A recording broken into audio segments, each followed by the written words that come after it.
We operate under the assumption that our choices are the result of careful deliberation.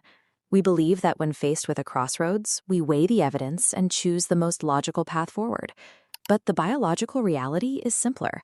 The brain is primarily a survival engine, optimized over millions of years to prioritize immediate safety and energy conservation over long-term objectives. This explains why we often choose a phone screen over a difficult project. The brain identifies the high-effort task as a threat to its comfort and steers us toward the low-effort dopamine of a social feed. We see this same friction when trying to influence others. Logical arguments and data sets often fail to change minds because they are addressed to the rational mind, while the survival brain is the one actually making the calls. To navigate these interactions effectively, stop appealing to reason alone. You must interact directly with their primal impulses. Influence begins when you stop relying on willpower and start recognizing the predictable ways the brain responds to pressure and emotion. Every time you hesitate before a difficult task, your brain spins a web of excuses to protect you. You have exactly 3 seconds to act before this takes over. Move your body before that clock runs out, and you bypass the hesitation cycle. Physical movement forces the brain to switch from deliberation to execution. You are taking action before the mind has the time to manufacture a reason to stop. This requires a shift in how you perceive discomfort. When a task feels difficult, the resulting friction is often misinterpreted as a sign to quit. Resistance actually serves as a marker for growth. It indicates the exact moment you are pushing past your previous limits.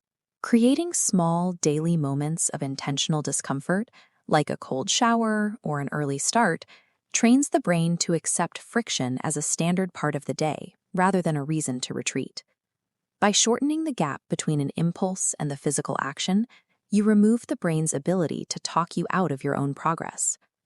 These same survival mechanisms appear in our interactions with others, often manifesting as a stubborn need to maintain control.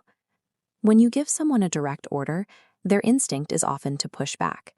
They aren't necessarily disagreeing with the task, they are protecting their sense of autonomy. If you suggest a task might be too difficult, you engage their ego. They often feel a sudden urge to complete the work simply to demonstrate their own capability. People value the feeling of choice. As this diagram shows, you can provide multiple paths that appear different, but ultimately lead to the same conclusion. By framing the situation so that both options result in your desired outcome, you allow the other person to feel they are in the driver's seat. They make the decision, but you have designed the map. Effective influence isn't about winning an argument. It is about structuring an environment where the other person's natural impulses lead them to the right conclusion. When logic is bypassed, emotions take over the steering wheel. During moments of high tension or guilt, people tend to make decisions based on how they feel in that exact second. If someone fails to meet an obligation, an angry reaction usually makes them defensive. However, if you calmly point out the impact of their actions, the resulting feeling of guilt often drives them to fix the mistake without any further prompting. Silence is a powerful tool in these moments. Most people find a break in conversation deeply unsettling. In the absence of words, the brain searches for a way to resolve the tension, often leading people to reveal more information or offer concessions just to break the quiet.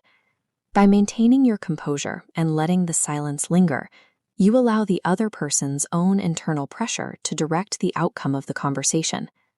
These internal and external strategies point to a single observation. Human behavior is more predictable than we care to admit. We are all prone to the same defaults of seeking comfort and reacting to emotional pressure. Recognizing these patterns allows you to move away from these default settings. You begin to operate based on objective observation rather than being swept up in the immediate feeling of the moment. By practicing immediate action for yourself and recognizing the emotional triggers in others, you change your relationship with the world around you. Once you understand that behavior is driven more by impulse than by logic, you stop reacting to people and start navigating the mechanics of the interaction itself.